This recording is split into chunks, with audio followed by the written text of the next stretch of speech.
সুনামগঞ্জের দোয়ারাবাজার শরীফপুর সংযোগ সেতুটি এখন মরণ ফাঁদে পরিণত হয়েছে।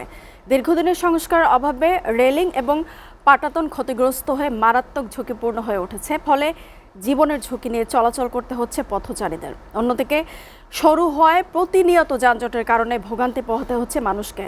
সুনামগঞ্জ থেকে অলিউর রহমান সুমনের পাঠানো তথ্যচিত্র নিয়ে ডেস্ক প্রতিবেদন।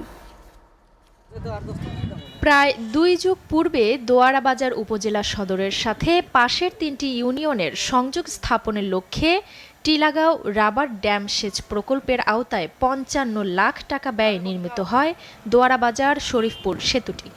সরু সেতুতে দীর্ঘ যানজটের কারণে চরম ভোগান্তিতে পড়তে হচ্ছে জরুরি রোগী, গর্ভবতী নারীসহ স্থানীয়দের। এখন গাড়ি বড় বড় ডিস্ট্রিক্ট আক্রান্ত হয়, আপনারা যখন বাস্তবে সাইডি সব অ্যাঙ্গেলগুলো ভাঙা শেষ। একটা মহিলা হসপিটালে নেওয়ার সময় জামের কারণে সে যাইতে পারে নাই, ব্রিজের মধ্যেই মারা গিয়েছে।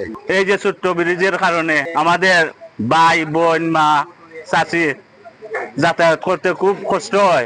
আমরা সরকারের কাছে আবেদন জানাচ্ছি যে ব্রিজটা যেন নির্মাণ কাজ শুরু করে দেওয়া হয়।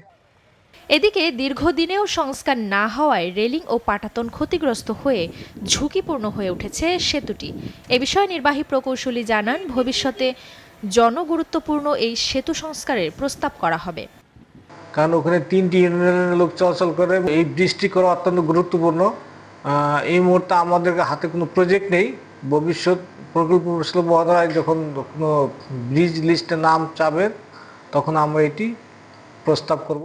জনভোগান্তি কমাতে দোয়ারাবাজার শরীফপুর সেতুটি টেকসই ও প্রশস্ত করে নির্মাণে দ্রুতই কার্যকর পদক্ষেপ নেবে সংশ্লিষ্ট কর্তৃপক্ষ, এমনটাই প্রত্যাশা স্থানীয়দের।